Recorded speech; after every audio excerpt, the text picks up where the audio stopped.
All right, let's dive into some fascinating stuff today. Hindu rituals. Specifically, we're going to be looking at all the steps involved in invoking and honoring a deity. We're going to be using an excerpt from Brahmapurana 33.mp3 as our guide.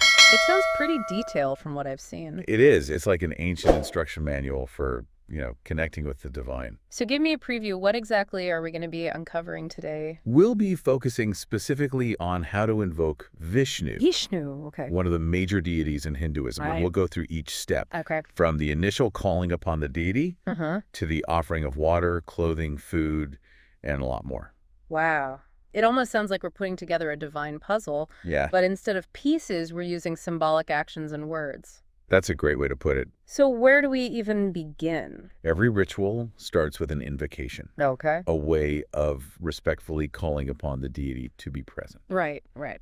In Sanskrit, this is called avahan. Avahan, okay. And in this case, the mantra calls upon Narayana, another name for Vishnu. Why are there multiple names for the same deity? That's a great question. It reflects the complexity of the divine in Hinduism. Each name highlights kind of like a different aspect Okay. of the deity's nature or power. I see. So it's not that there are multiple different Vishnus. No, not at all. It's like different names are emphasizing different facets of the same being. Yeah, think of it like appreciating a diamond from multiple angles, each facet revealing a unique sparkle. Ooh, I like that. All right, so what's the specific mantra used for invoking Vishnu? The mantra repeatedly uses the phrase Om Namo Narayanaya Namaha. Om Namo Narayana Namaha. This chant is at the heart of the entire ritual, a way of expressing deep reverence for Vishnu. Even just hearing it, I feel a sense of peace. Is there a specific meaning behind those words? Oh, absolutely. Om, for example, is considered the primordial sound of creation, Wow. and Namo means I bow to. Narayana refers to Narayana. Another name for Vishnu? Right. And Namaha signifies a gesture of reverence. So it's not just words, but a really powerful expression of devotion Exactly. and surrender. Yes, and the repetition is important. It's not just about saying the words. It's about letting them resonate within, creating a connection. It's almost like meditating through chanting. Precisely. And while chanting, there's also an element of visualization. Oh. The devotee is encouraged to picture Vishnu in specific forms, like Varaha, the boar incarnation, or Narasimha, the man-lion. Hold on. Vishnu can take different forms. He can. Tell me more about these avatars. Each avatar represents Vishnu descending to Earth for a specific purpose, usually to restore balance or protect humanity. Okay, that sounds like a whole other deep dive. Oh, definitely. We should put that on the list. Yeah. But let's stick with the ritual itself for now. What happens after this initial invocation? The next step is offering them a seat. You have to offer a seed. Yes. Called asan in Sanskrit. So it's not enough to just call upon the deity? Not quite. You actually have to prepare a place for them. Yes, it's about creating a welcoming space, both physically and symbolically. Okay. The process is quite detailed. All right, well, tell me about it. What does this asan involve? The devotee starts by offering a lotus flower A lotus flower. as the base for the seat. I feel like that's significant. It's not just a random flower, right? You're absolutely right. The lotus is super symbolic in Hinduism. Uh-huh. Emerging from muddy waters, yet remaining pristine, it represents spiritual growth, enlightenment. Yeah, that makes sense. It's a perfect symbol for welcoming a deity. Right. Purity and rising above all the, worldly attachments. Exactly. So what comes next? Then, a beautiful platform called a pitha is placed on top of the lotus. A pitha? What's that? Think of it like a decorative stand, often made of wood or metal. It elevates and adds a sense of grandeur to the offering. So first, the purity of the lotus, then the stability of the pitha. Yes. It sounds like we're building this welcoming space layer by layer. We are. What's the final element? Finally, a comfortable seat is offered, invoking Madhusudana, another name for Vishnu, Another name. to gracefully accept this gesture. Wow. So each step is filled with symbolism. It's like creating a space for an honored guest. Right. But in this case, the guest is the divine. Exactly. Okay, so we've invoked the deity, offered a seat. What's next? Next comes a series of water offerings, Okay. each with a specific purpose and mantra. Water as purification. I mean, that's a pretty universal concept, isn't it? It is. It's like washing away impurities, to prepare for a spiritual experience. So tell me about these specific water offerings. The first offering is called Arghya, which is water for sipping. Okay. It's presented with a mantra invoking Vishnu as the Lord of the three worlds. It's a symbolic gesture of offering refreshment to the deity. Water is really fascinating, isn't it? How it plays such a vital role in so many rituals. It really is. It makes sense, you know? We use it to cleanse ourselves physically, so it makes sense that it would be used for spiritual purification as well. So, what are the other water offerings in this ritual? After Arghya, we have Padya. This is water specifically for washing the feet, Okay. and it's offered while recognizing Vishnu as the Eternal One, Padmanabha, Padmaba. with lotus-like eyes. That's another name for Vishnu, right? It's like each offering comes with its own invocation. You got it. It's not just the physical act of offering water, but the words used to give meaning to each step. I see. Each offering unlocks a different aspect of Vishnu's nature. That's really interesting. So, what are the next water offerings? Next is Akamaniya, water for rinsing the mouth, Okay. offered with a sense of devotion, as if cleansing oneself before entering a sacred space. Right, right. And finally, Snan, the offering of water for bathing. This signifies a complete purification, both physically and spiritually. This whole sequence with the water offerings, it feels like a progression, you know? Yeah. A gradual cleansing. It is, and a preparation for being in the presence of the divine. Exactly. And it's not unique to Hinduism either, is it? These purification rituals. You're right. Many spiritual traditions incorporate similar practices. Yeah. It speaks to that human desire to connect with something greater than ourselves, Exactly. to cleanse ourselves of impurities and to create space for the divine to enter. Precisely. Okay, so we've gone through the invocation, offering a seat in a series of water offerings. What's next in this ritual? The devotee then moves on to offering clothing, adornment, and a sacred thread. Okay. Each of these offerings, again, carries symbolic weight. All right, let's unpack that a bit. What about the clothing? The offering of clothing is known as vastra. The devotee offers a beautiful golden-colored cloth, symbolizing purity, radiance, and the divine light associated with Vishnu. Golden cloth, it definitely evokes a sense of, royalty, divinity. Absolutely. What about adornment? What kind of offerings are we talking about here? The devotee offers vilapan, which is sandalwood paste. Sandalwood paste. Okay. Sandalwood is known for its fragrant, cooling properties, symbolizing purity and calming the mind. Right. It's a way of honoring the deity with pleasant scents. I love the scent of sandalwood. It's so earthy and grounding. You mentioned a sacred thread as well. What's the significance of that? The sacred thread, or yajnopavit, holds deep spiritual meaning. It's woven with 3 threads, representing the 3 Vedas: Rig Veda, Yajur Veda, and Sama Veda. Ah, the Vedas, the ancient Hindu scriptures. Exactly. So this offering is like a physical link to the sacred texts. Precisely.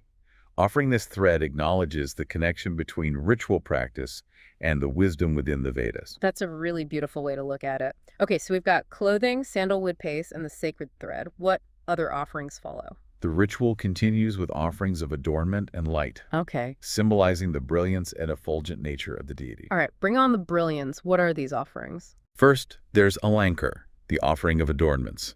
These can include precious jewels, ornaments, anything that adds beauty. They're said to be as bright as fire and the sun, reflecting Vishnu's splendor. It's like we're adorning a king, showering him with precious gems. I think this is saying. Ornaments fit for a divine ruler. Precisely. Then we have the offerings of light. Dupe and deep. Dupe refers to the offering of incense. In this case, fragrant substances like agar wood are burned, releasing a pleasing aroma, Oh, symbolizing purification, creating a sacred atmosphere. I can practically smell the incense now. There's something so calming and transformative about certain scents. There really is. And then we have deep, the offering of a lamp. The lamp. Light is, of course, a potent symbol in many traditions, Yeah. representing knowledge, dispelling darkness, illuminating the path. Light as knowledge, I like that. It's like saying that the divine illuminates our minds. Yes. And practically speaking, it also literally illuminates the space, Yeah. inviting Vishnu's presence into the space. So it's both symbolic and literal illumination. Okay, so we've gone through a lot of offerings here.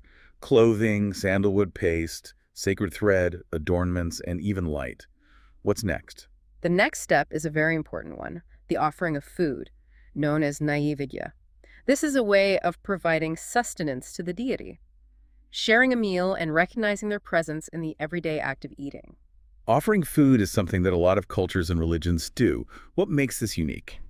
Naivedya is carefully prepared to include 4 types of food: cooked rice, sweets, fruits, and beverages. Okay. And what's really interesting is that the offering is meant to incorporate all 6 flavors: sweet, sour, salty, pungent, bitter, and astringent.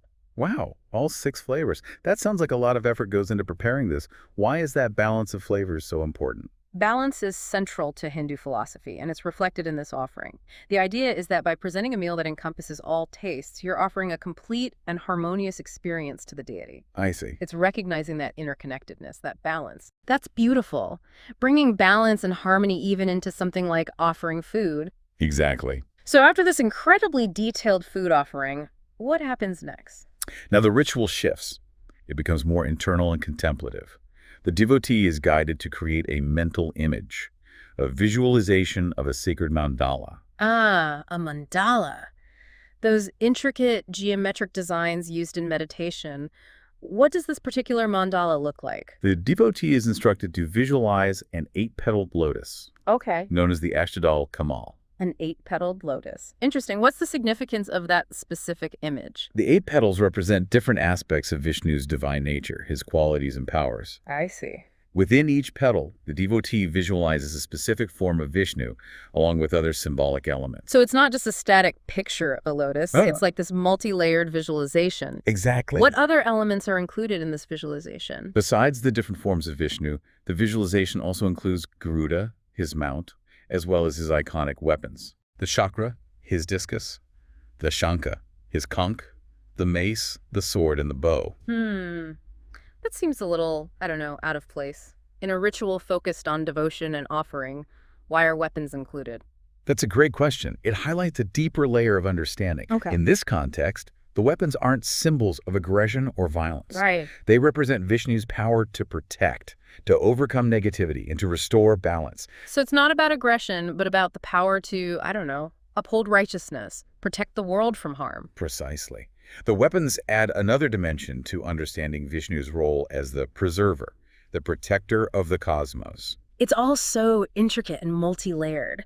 It's fascinating how each element builds upon the last one, creating this really rich tapestry of symbolism, devotion, and spiritual practice. What happens after this elaborate visualization? The next stage focuses on harnessing the power of the mantra and utilizing mudras. Ah, that's right. We were talking about the mantra earlier, Om Namo Narayana Namaha. Now, mudras, what are those exactly, and how do they fit in here? Mudras are hand gestures, Okay. often used in Hindu and Buddhist practices. Each one has a specific meaning and is thought to channel energy in a particular way. I see. Think of them as a physical expression of the mantra, a way to focus your intention and connect with that divine energy.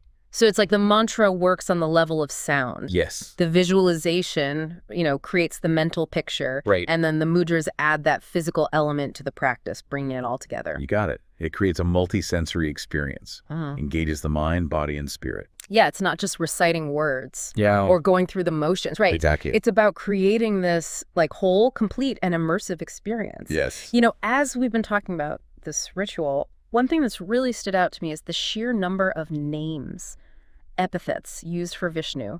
It seems like every step we encounter a new name. That's a great observation. It's something that often intrigues people who are new to Hinduism. Yeah. The use of multiple names isn't meant to be confusing, though.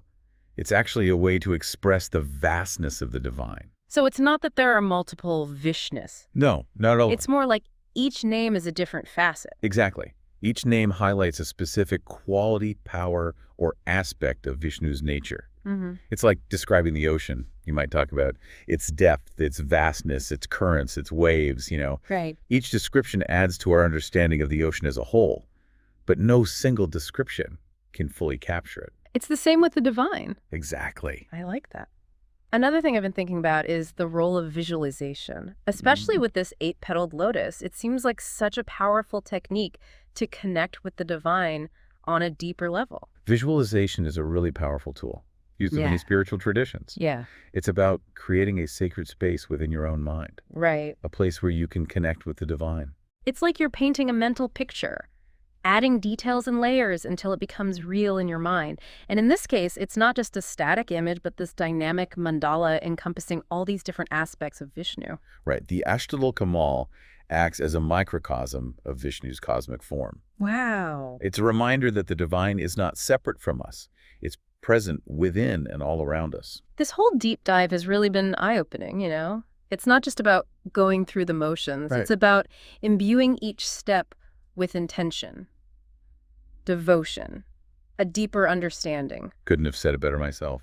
Rituals, when practiced with awareness and understanding, are a profound way to connect with the divine. And it's remarkable, these ancient rituals passed down through generations. Mhm. They still have so much meaning. People from all walks of life find solace, purpose, connection through these practices. It speaks to the enduring power of human spirituality. It really does. Our desire to connect with something greater than ourselves, to find meaning. It's timeless. It is. Well, we've reached the end of our deep dive. We have. I'm left with a sense of awe, honestly, and a desire to learn more about this rich tapestry of Hindu rituals, and I bet our listeners feel the same way. I hope so. This was just a starting point, really. There's so much more to explore. That's right. And to our listeners, I'll leave you with a final thought. Okay. We've been focusing specifically on the steps involved in honoring Vishnu, but what can we learn from this about our own spiritual journeys? That is a great question. How can we apply these principles of intention, devotion, and symbolism to deepen our own connection with the divine, whatever form that may take for each of us? These ancient practices offer so much wisdom and insight. They do. Well, on that note, we'll bring this deep dive to a close. Thank you for joining us on this incredible journey. Until next time, keep exploring, keep seeking, and keep the wonder alive.